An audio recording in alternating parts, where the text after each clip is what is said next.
नमस्कार, Chhattisgarh round up देख रहे हैं आप और मैं हूं आपके साथ अवंतिका श्रीवास्तव। छत्तीसगढ़ की खबरों पर भी नजर रहेगी, लेकिन इस वक्त की एक बड़ी खबर सामने आ रही है मध्य प्रदेश की राजधानी भोपाल से। ये बड़ी खबर आप तक पहुंचा दे। बीजेपी ने 4 जिला अध्यक्ष बदले हैं। झाबुआ, अलीराजपुर, सिंगरौली और शाजापुर में बड़ा बदलाव। चारों जिलों के अध्यक्ष बदले गए हैं। भानु भूरिया झाबुआ के नए जिला अध्यक्ष, संतोष परवाल जिन्हें अलीराजपुर की कमान सौंपी गई है, राम सुमिरन गुप्ता सिंगरौली के अध्यक्ष बनाए गए हैं। अशोक नायक शाजापुर के जिला अध्यक्ष नियुक्त किए जा चुके हैं। तो बड़ा बदलाव बीजेपी में, जिला अध्यक्ष 4 जिलों के परिवर्तित किए गए हैं। सही, शरद श्रीवास्तव हमारे साथ फोन लाइन पर जुड़ रहे हैं। शरद, बड़ा बदलाव बीजेपी के तहत, क्या कुछ वजह मानी जा रही है इसके पीछे? देखिए, पिछले कुछ समय से लगातार ये चर्चाएं चल रही हैं कि बीजेपी में ऐसे जिलाध्यक्ष जो नॉन परफॉर्मर हैं या जिनकी रिपोर्ट संगठन तक नहीं पहुंच रही है सही, उनके खिलाफ में एक्शन हो सकता है या उनको हटाया जा सकता है। इससे पहले भी बीजेपी ने 5 जिलों के जो जिलाध्यक्ष हैं वो बदले थे और अब एक बार फिर से 4 जिलों के जिलाध्यक्ष बदले गए हैं, जिनमें से झाबुआ, अलीराजपुर, सिंगरौली और शाजापुर के जिलाध्यक्ष शामिल हैं।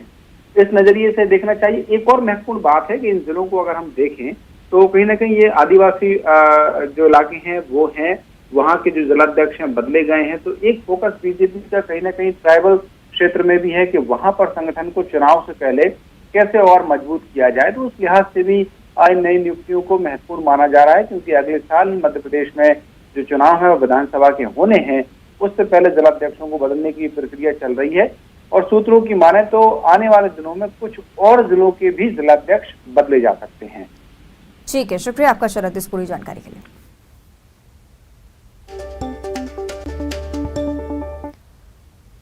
और अब चर्चा करेंगे छत्तीसगढ़ की खबरों पर। बीजापुर से सबसे पहले बड़ी खबर। विस्फोटकों के साथ 2 संदिग्ध गिरफ्तार हुए हैं। मिरतुर थाना क्षेत्र में पकड़े गए हैं दोनों संदिग्धों को जेल भी भेज दिया गया है। बड़ी जानकारी, विस्फोटकों के साथ 2 संदिग्ध पकड़े गए, दोनों को जेल भेजा गया है। बीजापुर से जानकारी सामने आ रही है। विस्फोटकों के साथ 2 संदिग्ध पुलिस ने गिरफ्तार किए। मिरतुर थाना क्षेत्र में दोनों संदिग्धों को पकड़ा गया, दोनों को जेल भी भेज दिया गया है।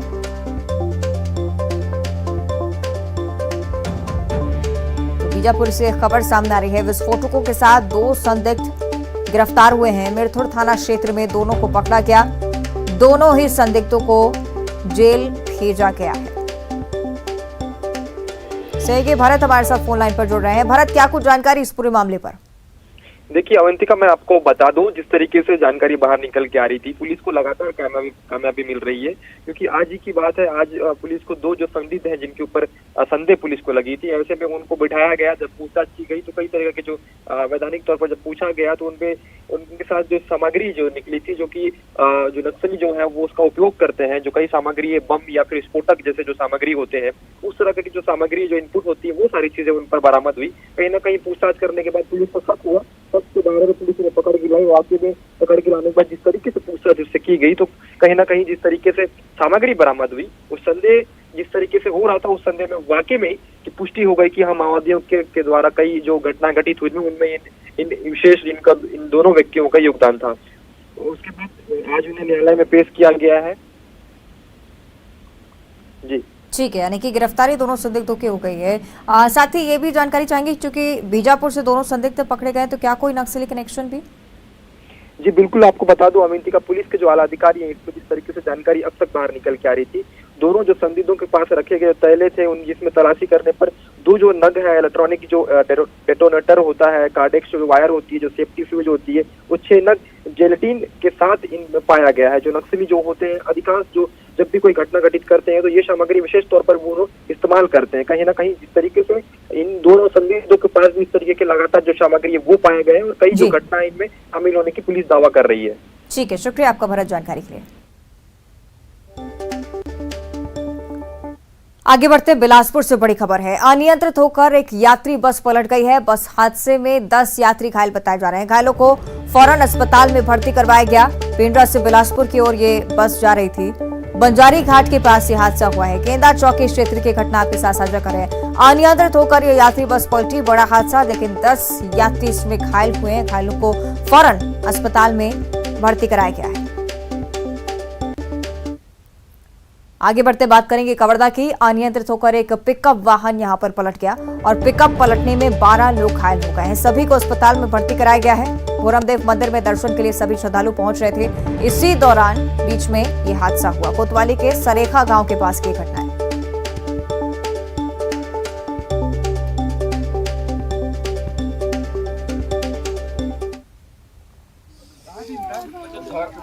तो कवर्धा की ये तस्वीर आपको दिखा रहे हैं टीवी स्क्रीन पर। अनियंत्रित होकर एक पिकअप वाहन पलटा, 12 यात्री बुरी तरह से घायल हुए। अस्पताल में इलाज के लिए भर्ती कराया गया है। बताया जा रहा है कि पूरमदेव मंदिर में दर्शन के लिए सभी श्रद्धालु जा रहे थे।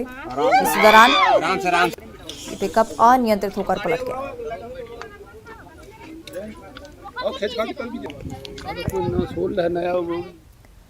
और चलिए अब चर्चा करेंगे दुर्ग की, जहां पर ऑनलाइन सट्टे के खिलाफ पुलिस ने बड़ी कार्रवाई की है। महादेव ऐप की दिल्ली में संचालित 2 ब्रांचों पर कार्रवाई। दुर्ग पुलिस ने 16 आरोपियों को गिरफ्तार कर लिया है। दिल्ली ब्रांच से जुड़े थे सभी आरोपी जो अब पुलिस हिरासत में है। 6 लैपटॉप सहित 31 मोबाइल इनके हवाले से जब्त किए गए हैं।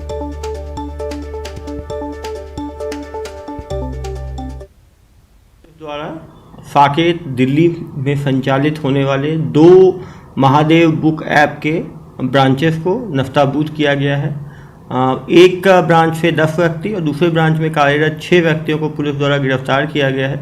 ये सभी लड़के दुर्ग भिलाई के रहने वाले हैं। इनके पास से 6 लैपटॉप और 31 मोबाइल रिकवर हुआ है। 100 से ज़्यादा बैंक अकाउंट्स का पता चला है। 50 से 100 करोड़ से ज़्यादा के ट्रांजैक्शंस इन अकाउंट्स में हुए हैं। अभी टीम वापस पहुंचने पर पूरी जानकारी एकत्रित की जाएगी और ठोस कार्रवाई की जाएगी।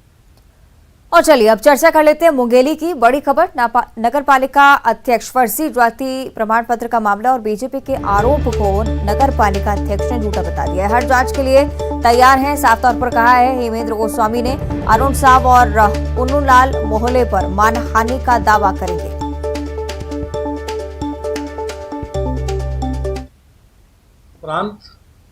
अभी सब दूध का दूध और पानी का पानी हो जाएगा।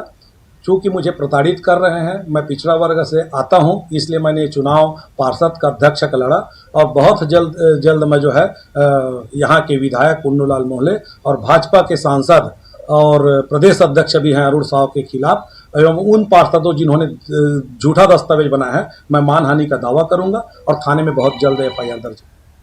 आगे बढ़ते रुक करेंगे मनेन्द्रगढ़ का, जहां मवई नदी में अवैध रेत का खनन लगातार जारी है। पोकलेन मशीनों से रेत निकालने का काम किया जा रहा है। आइवा से यूपी रेत को भेजा जा रहा है। भरतपुर के संरक्षित क्षेत्र हरचोखा में रेत का अवैध खनन जारी।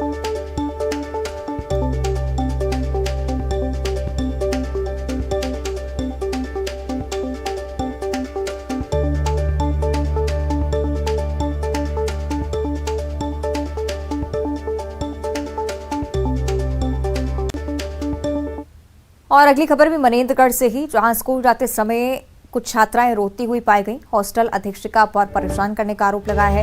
नागपुर में स्कूल जाते समय छात्राएं रोती हुई मिली। अनुसूचित जाति कन्या छात्रावास की सभी छात्राएं हैं। भोजन पानी से लेकर दैनिक उपयोग की चीजों की समस्या जाहिर की है। अधीक्षिका पर छात्राओं को डांटने फटकारने का आरोप है।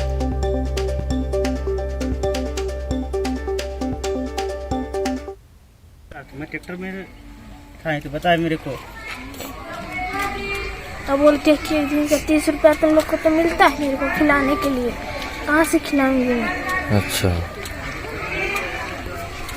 और क्या परेशान करती है? और ऐसे बोलते हैं। तेल साबुन निरमा मिलता है? नहीं, कुछ नहीं मिलता है। नहीं, पहले को लोगों को मिलता था कोलगेट सब, अब नहीं मिलता है कुछ।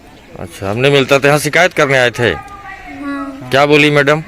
मैडम बोली वो नंबर भी दी CSC का, वहाँ का ऑफिस का। हाँ।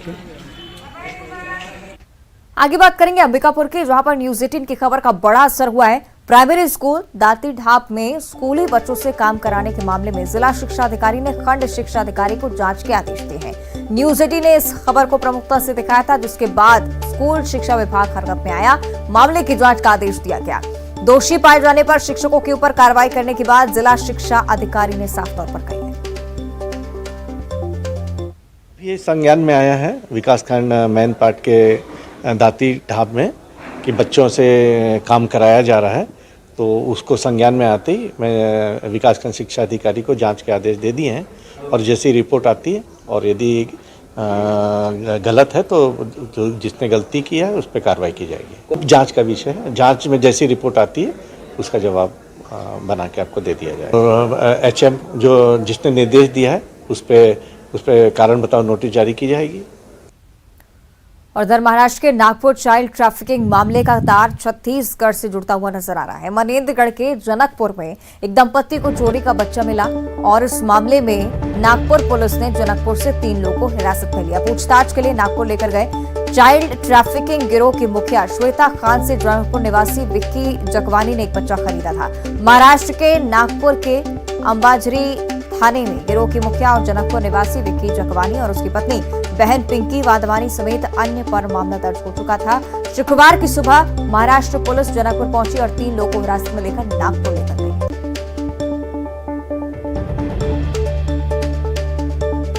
टीम आई थी जनकपुर क्षेत्र थाने पे। उन्होंने मदद मांगा कि किडनैपिंग का चार्ज बताया जा रहा था, बच्चे किडनैपिंग की। इसमें पुलिस ने वहां मदद की और नागपुर की पुलिस 3 लोगों को उठा के ले गई, जिसमें एक विक्की जगमानी है और उसके 2 रिश्तेदार हैं। हाँ, बच्चे को गोद लेना या खरीदना मतलब नियम शर्तें रहती हैं, कानून रहता है। अगर बच्चे को गोद लेना है तो कुछ नियम बनाए गए हैं, उसको नियम का पालन करना पड़ता है। पर उनका कहना था वहाँ की पुलिस का नियम का पालन नहीं किया गया।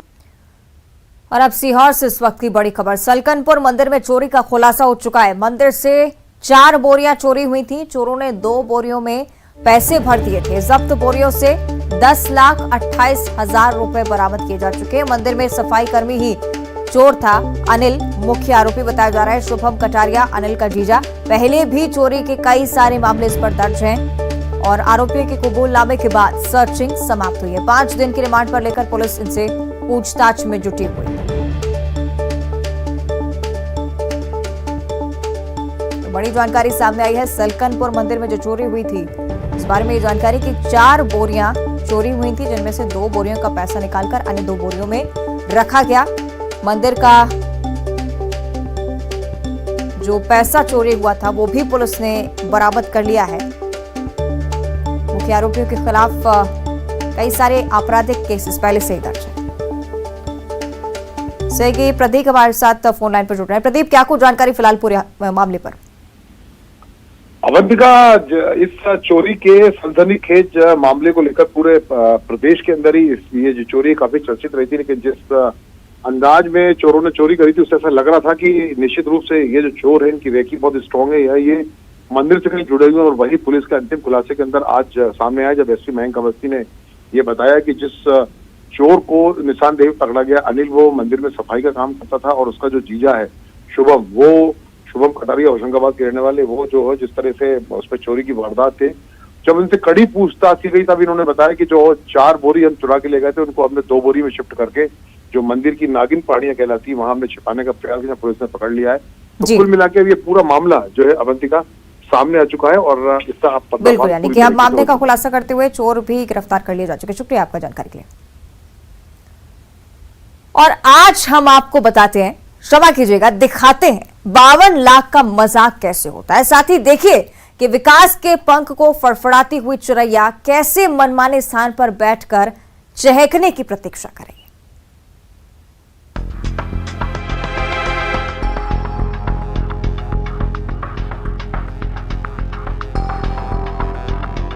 विकास की चिड़ैया उड़ी थी 2007 में और मनमाने स्थान पर बैठी 2008 में। अरे अरे, कहां है चिड़ैया? कौन सी चिड़ैया? रुकिए भी देखिए जरा। ये है चिरमिरी के विकास की चिड़ैया, जिसका नाम है प्रतीक्षा बस स्टैंड। यथा नाम तथा काम वाली कहावत यहाँ 100% सटीक है, क्योंकि ये बस स्टैंड अपने नाम के अनुसार ही कर रहा है प्रतीक्षा। प्रतीक्षा बसों की और प्रतीक्षा यात्रियों की। अब आप सोचिए कि भाई ये कैसा मजाक है? तो महोदय, ये मजाक भी कोई ऐसा वैसा नहीं, छोटा मोटा भी नहीं, बल्कि पूरे 52 लाख का मजाक है। देखने में इतिहास वेत्ताओं की रुचि के रूप में नजर आने वाली खंडहर नुमा ये इमारत 15 साल पहले बनी थी विकास के नाम पर, लेकिन आज हालात देख लीजिए। आप कहें कि प्लानिंग नाम की भी तो कोई चीज होती है भाई, तो रुकिए जरा, क्योंकि विकास नाम की चिड़ैया से प्लानिंग वाली चिड़ैया कोसों दूर रह गई है। तभी तो शहर से 10 किलोमीटर दूर बना दिया गया ये प्रतीक्षा बस स्टैंड। अब ये हालात देख कोई भी कहेगा कि कम से कम सर्वे तो कराया जाता, लोगों से पूछ तो लेते। बस यही सवाल गलत है, क्योंकि ये तो किया ही नहीं गया। चूंकि राज्य सरकार ने प्रतीक्षा बस स्टैंड का एक कॉन्सेप्ट लाया था 2007 में, तो उसी के बाद हर शहर में एक प्रतीक्षा बस स्टैंड को बनाना था। और चिरमिरी चूँकि यहाँ पट्टे की ज़मीन नहीं होने के कारण और ज़्यादातर एरिया SCCL के लीज होल्ड वाला है, इसलिए उस समय के लोगों को यहाँ चूँकि स्थायी पट्टे की ज़मीन की आवश्यकता थी, तो शहर के अंदर नहीं मिलने के कारण इस स्थान को चुना गया था। लेकिन बाद के वर्षों में जब ये बनकर तैयार हुआ और एक दो बार प्रयास हुआ जरूर कि यहाँ बसों का संचालन हो, तो आम नागरिकों के विरोध के कारण, व्यापारियों के विरोध के कारण जो इलेक्टेड जनप्रतिनिधि हैं उन्होंने कभी साहस नहीं दिखा पाया। बनने से पहले क्या सर्वे इसकी नहीं कराई गई थी, क्या कारण है इसकी वजह? और उस समय का तत्कालीन स्थिति तो मैं बता नहीं पाऊंगा, लेकिन कराई जरूर गई होगी। बावजूद उसके एक शहर को बढ़ाने के लिए, उसके क्षेत्रफल को और लोगों के दृष्टिकोण को भी बढ़ाने का एक प्रयास था, लेकिन चूंकि हमारे स्थानीय लोगों ने इस स्थान को पसंद नहीं किया। वैसे राजनीति में अपने गिरेबान में झांकने की परंपरा तो है नहीं, लिहाजा वो जो तब विपक्ष में थे अब सत्ता में हैं, तब की सत्ता में रहने वालों पर सवाल कर रहे हैं। ये बात अलग है कि ये भी 4 साल से इस स्थान का इस्तेमाल सही तरीके से हो सके, इसके लिए शोध और अन्वेषण में अब भी लगे हैं। आपने क्या बोला कि 2008 में उसका लोकार्पण हुआ, और 8 से लेके 18 तक कौन था सरकार में? भारतीय जनता पार्टी के लोग थे। वहाँ पर उसको क्यों नहीं चालू करा पाए? क्योंकि केवल और केवल एक भ्रष्टाचार के स्मारक के रूप में प्रतीक्षा बस स्टैंड को बनाया गया है, जिसकी बहुत ज़्यादा उपयोगिता नहीं है। लेकिन हम लोग लगे हुए हैं कि उस बिल्डिंग का एक अच्छे से सदुपयोग हो सके, उसमें हम क्या कर सके, उसके लिए लगातार जो सर्वे है, जो शोध है, वो हो रहा है। अब ज्यादा क्या ही कहा जाए, बस इतना समझ लीजिए कि जब तक हम आप समझदार नहीं होंगे, विकास नाम की ये चिड़ैया जब तब जहां तहां बैठती रहेगी और हम सब इसकी उड़ान पर ताली पीटते रहेंगे। चिरमिरी से न्यूज़ 18 के लिए सुजीत शाह की रिपोर्ट। और चलिए बात करते हैं नेशनल हाईवे 30 की। ये सिर्फ एक सड़क नहीं है, बस्तर के लोगों से लेकर सत्ता के गलियारों तक में इसका महत्व सबको पता है, लेकिन फिर भी इस सड़क को सुधारने वाले लापता हैं।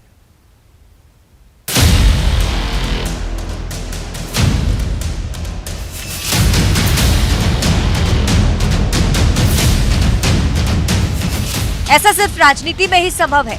जिस मुद्दे पर एक दूसरे को कोसा जा रहा हो, उस मुद्दे का निराकरण चाहकर भी नहीं किया जाएगा, क्योंकि अगर निराकरण हो गया तो फिर मुद्दा कहां रह जाएगा। बस यही हाल है NH 30 का। कहते हैं कि इसी नेशनल हाईवे 30 से होकर नेता राजधानी तक जाते हैं, यानी ये सड़क सत्ता के गलियारे तक पहुंचती है। लेकिन इसके साथ साथ आंकड़े ये बताने के लिए काफी हैं कि आम लोगों को तो ये सड़क यमलोक तक पहुंचाती है, क्योंकि अक्टूबर महीने तक के आंकड़े बताते हैं कि 217 दुर्घटनाएं हो चुकी हैं, जिनमें से 128 लोगों ने अपनी जान गंवाई है, 195 लोग जख्मी हुए हैं। वजह खराब सड़क, बड़े बड़े गड्ढे, आड़ा तिरछा रास्ता। लेकिन इस सबसे इतर इस नेशनल हाईवे के हालात पर बीजेपी जिलाध्यक्ष प्रदेश की सरकार को कोसते हैं। इसको बने हुए 3.5 साल, चौथा वर्ष है, और किसी भी ठेकेदार का जो गारंटी पीरियड वो 3 साल होता है। 3 साल के बाद ठेकेदार ने अपना पल्ला झाड़ लिया है कि रख रखाव अब मेरा नहीं है, तो इसकी जवाबदेही प्रशासन की बनती है, इस विभाग की बनती है कि आपका जब 3 साल कंप्लीट हो रहा है उससे पहले आपको एक मास्टर प्लान तैयार कर लेना चाहिए कि अब आगे का 3 साल खत्म होने के बाद रोड का रख रखाव कौन करेगा। और ये बस्तर के लिए लाइफलाइन है। मैं 2018 के बाद से देख रहा हूँ कि सड़कों की स्थिति दयनीय है। सरकार, प्रशासन सभी भ्रष्टाचार में लगे हुए हैं। पुलिस का विभाग हो, चाहे यातायात विभाग हो, वसूली में लगा हुआ है। लोगों की जान की परवाह यहाँ के शासन को नहीं है, ना यहाँ के विधायक को नहीं है। उधर भाजपा के आरोप पर पलटवार करते हुए PCC अध्यक्ष मोहन मरकाम कहते हैं कि विपक्ष केवल सड़क पर राजनीति कर रहा है, जबकि जिम्मेदारी तो केंद्र सरकार की ही है। केसकाल घाटी के नीचे भी अभी अधूरा है, तो भारतीय जनता पार्टी उस पर केंद्र के नेताओं को, प्रधानमंत्री जी केंद्रीय सड़क परिवहन मंत्री जी से क्यों बात नहीं करते? सिर्फ और सिर्फ इनको राजनीति दिखता है। हमारी मांग है जो दरकें उन सड़कों का फिर से मतलब रिपेयर हो, ये हमारी मांग है। करोड़ों रुपए की लागत में NH30 बनाया गया, वो भी 3 साल में ढेर हो गया। 3 साल में इतने बड़े बड़े गड्ढे, कई जगह तो ऐसे अप डाउन हो गए हैं कि रोलर चला ही ना हो। तो निश्चित है कि उसमें जो आम जनता जो अपने पैसे से टोल टैक्स दे के ऐसे गड्ढों में गिरती पड़ रही है, तो आम जनता प्रभावित है। अब तो ये हो गया कि लाइफ लाइन नहीं, ये लोगों की लाइफ लेने वाली लाइन हो गई है। लगातार इसके ऊपर ध्यान आकर्षित कराया जा रहा है, लेकिन नेशनल हाईवे इस पर कोई कार्रवाई नहीं कर रहा है, ना इसका मरम्मत करने का उस पर कोई ध्यान है। अब जिम्मेदारी किसकी है, किसकी नहीं है, कौन निभा रहा है, कौन नहीं, इन सबसे ऊपर सवाल है जान का। क्योंकि सड़कें चाहे स्टेट हाईवे हो या नेशनल हाईवे, उस पर चलने वाली अच्छी सड़क पर चलने के लिए सरकार को टैक्स देते हैं, लेकिन फिर भी लाइफलाइन कही जाने वाली सड़क लोगों की लाइफ लेने पर ही आमादा है। कोंडागांव से न्यूज़ 18 के लिए विवेक श्रीवास्तव की report. South eastern coalfield limited यानी कि SECL, जो भारत सरकार की मिनी रत्न कंपनी कहलाती है, लेकिन यही कंपनी कोरबा के कुसमुंडा में कोल खनन का लक्ष्य हासिल करने के वास्ते सारे नियम दरकिनार करते हुए लोगों की जान तक को जोखिम में डाल रही है, जिसके चलते अब लोगों का गुस्सा 7वें आसमान पर है।